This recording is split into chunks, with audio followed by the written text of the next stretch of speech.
Welcome to LC Screen Talk. My name is Larry, and this is my review of Ugly Dolls.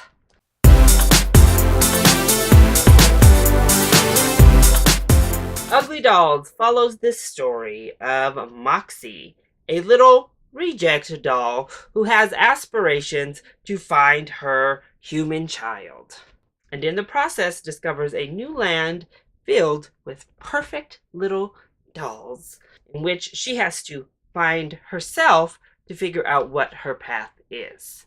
Now, a lot of people thought this looked pretty terrible. I wasn't one of those, actually. I wasn't blown away by any of the trailers, of course, but I thought the messaging looked very strong and obviously very positive, and it seemed like this could be a surprising, charming little film. Well, I have to say neither of those is right. I wasn't quite correct in my optimism, but it's certainly far from any sort of horrible film. So let's go ahead and talk about the positives first. Well, I do have to say, I think the message is by far the biggest positive for the film. It really tackles a lot of micro messages within the overall larger picture. Of course, we're talking about loving yourself, no matter how you look, no matter your imperfections, no matter how weird you are, and accepting others for that as well. And, your uniqueness makes you great.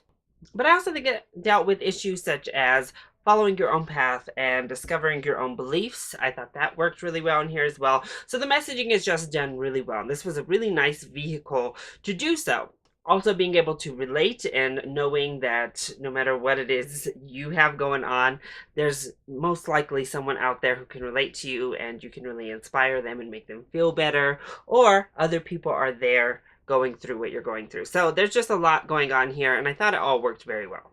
I also think the vocal talent was really strong here. Kelly Clarkson was a great choice to voice Moxie. First of all, Kelly as a public persona is just this really kind of positive person, really kind of quirky. She's obviously gone through a lot of criticism for her own personal looks, and she just has fun with it. And I think she's in a really secure place right now. Plus, she's a great vocalist. So if you're going to have a film about that, getting a singer who has made a career off of like self-empowerment, who has an amazing voice, sounds like a pretty good go. And she has enough charisma and enthusiasm that really shines through the screen. Nick Jonas was also really strong, as was Janelle Monáe. So I have to give it up to them. They did pick people who are primarily singers, with Janelle Monáe and Nick Jonas also dabbling in acting as well. But I thought they did really well with all of the vocal work. And then we got to mostly pop songs, but these singers were able to deliver each and every time. The singing was great in this movie. The songs are cute, they're catchy, they're boppy, a little bit generic, but they meet the criteria of what their purpose was for the film. It also flies by. It is short. We don't really linger or dabble anywhere else. It is very streamlined, straightforward. We just knock out the story very quickly. And there wasn't much fat to trim, honestly. So it was an efficient way to tell a story for smaller children. Now, what didn't work so well when it came to Ugly Dolls? Well, this isn't necessarily a negative, but just something to be aware of. I think this is aimed at smaller children. I would say like around 5 years old is probably the sweet spot for Ugly Dolls, which is fine, but just know that going into the movie. But in saying that, I think it really kind of wavers in its appropriateness. There are several adult jokes thrown in here that, again, I think are going to go right over the child's head, and they worked to varying degrees. One of them was actually quite sexual, and I was like, oh, alrighty then.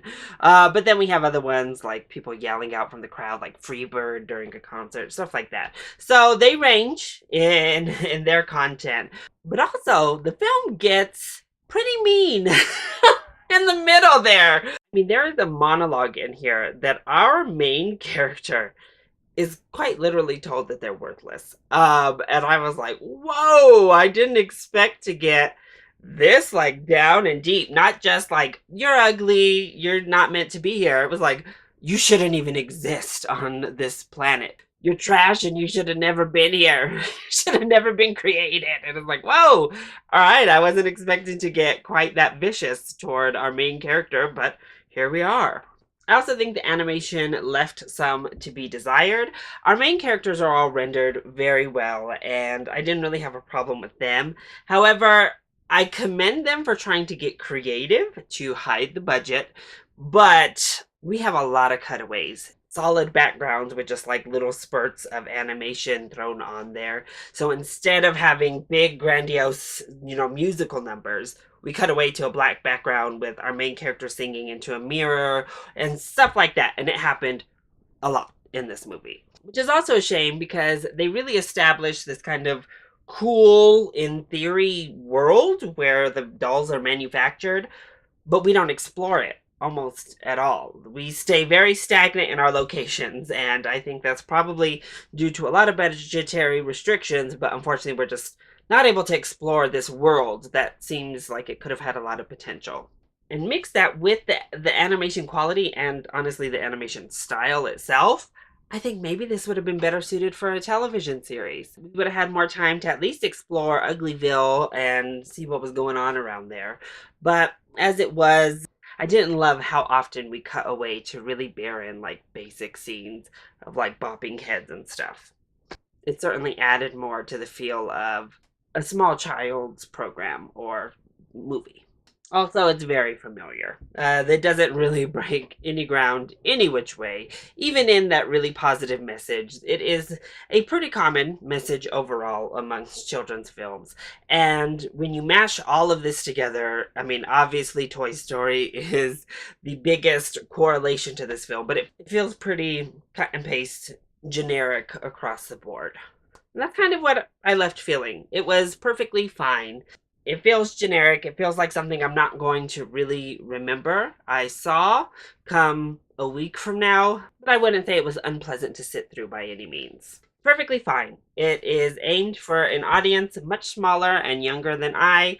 So, for that case, if you have small kids, if you have like little ones, then give this a matinee. I think they'll have fun with it. There's jokes in there for the parents. The songs will have you bopping enough. Otherwise, maybe give this a rental, especially if you're an animation fan and want to catch it at some point. I think it's definitely a rental and not worth the theater price. And if you're just a parent who's not interested in animation and your kids are like 10, there's no need to see this one. Neither of you are in the target demographic. So, that is my review of UglyDolls. I hope you enjoyed it. If you did, go ahead, click like down below and subscribe to the channel so you are always up to date on our latest videos. Also, join in on the discussion. Are you excited to see UglyDolls? And what is your favorite Dolls Come to Life film? Let me know either in the comment section down below, or you can hit me up on Twitter. I love you all so much for your support. Thank you for watching, and I'll see you next time. Bye!